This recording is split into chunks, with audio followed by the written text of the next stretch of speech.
So we are unique. As far as we know, the human species is unique is that we're conscious sentient beings that can make choice. Even when we see all this information and can view the universe as this beautifully designed, harmonious system, we still have the choice. Would you like to participate in the harmonious aspect of it? Or the choices you make, do you not know that they are dissonant to the harmonious aspect of the universe? And most people, I think, in their heart would go, no, I don't want to be dissonant. I don't want to be a virus, say in the Matrix. I don't want to be a cancer cell. I want to be a part of the health of it. But fear seeps in, and we acquiesce to fear in one way or another. We either then, the few that know this information said, we'll manage this from here. We know more than you. We're better equipped to manage you using this information. And that's religion in a nutshell. Often in the old models of religion, the select few will dole out the information to the dumbed down masses that they are just easier to control.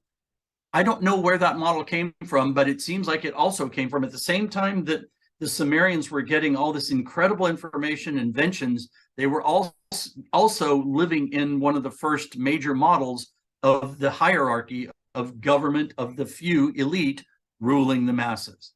And that, I don't think that was ever a part of supposed to be the macro system. You will see, like in nature, you'll see the pride of lions, and you have, the hierarchical, you'll have the male, but those are just the small tribe. You're not talking about the bigger picture of all the tribes functioning together harmoniously. Then you have to think differently. You have to think much bigger. Right.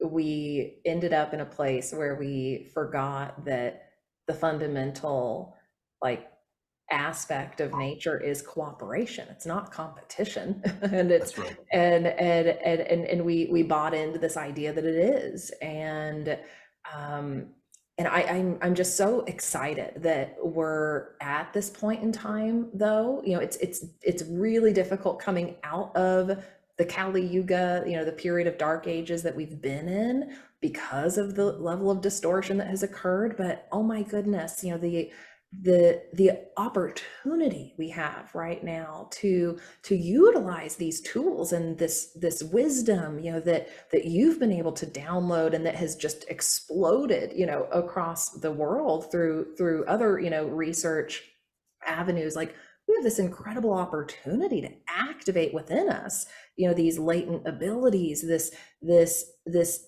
version of human that I think we once were. I was just recording a video about DNA activation and epigenetics, and based on what you're presenting, that points directly to DNA activation and utilizing these harmonic tools, I guess, that we have to bring our system online. It's like there's all these parts of ourselves that haven't been turned on, because we've been living out of harmony.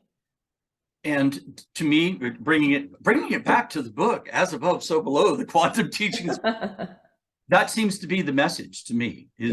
One, if we look at Jesus and go, how could a person walk on water, do all these miracles? Well, if they were fully activated, and how it happened, who knows? But a fully actualized, or much more fully than us, maybe not fully actualized human being could do things that looked like miracles to everybody else. And so many times in the Gospels, and the canonized Gospels and the non-canonized Gospels, Thomas, Mary, Judas, Philip, there's a few. He says, you can do these things. I'm not here to tell you I'm unique and the only one that can do these things, right down to walking on water. He's out in the storm. He approaches his team of disciples. They're already on the boat. He comes out and they're like, oh my God, you're walking on water. And Peter, one of his disciples, says, can I do that, master, teacher? And he goes, you can. And Peter gets out of the boat and walks on the water for a few steps, and then freaks out by the real what he's doing, and lets his monkey mind come back into it, and he sinks, and Jesus grabs him. That's in the Bible. It's not mentioned very often in the Bible. You're steered by religion to think, no, Jesus is something so different, and none of us are like that. You can't walk on water. Well, in your book that you're quoting to me, a human did walk on the water. So obviously that potential is there. And one of the things that blends to me, because I have portraits of Jesus or a couple amidst my models, and I'm like, how do these communicate with each other? And it was when I read the Gospel of Thomas, which is one of the non-canonized Gospels, you have to go out and find it. And his disciples are getting ready to head out and do their ministry. And they said, how do we convince people that you more or less know what God knows, that God is within you so much that you are truly aware of what God is, and you are a true representative? And he says, tell them I am motion and rest.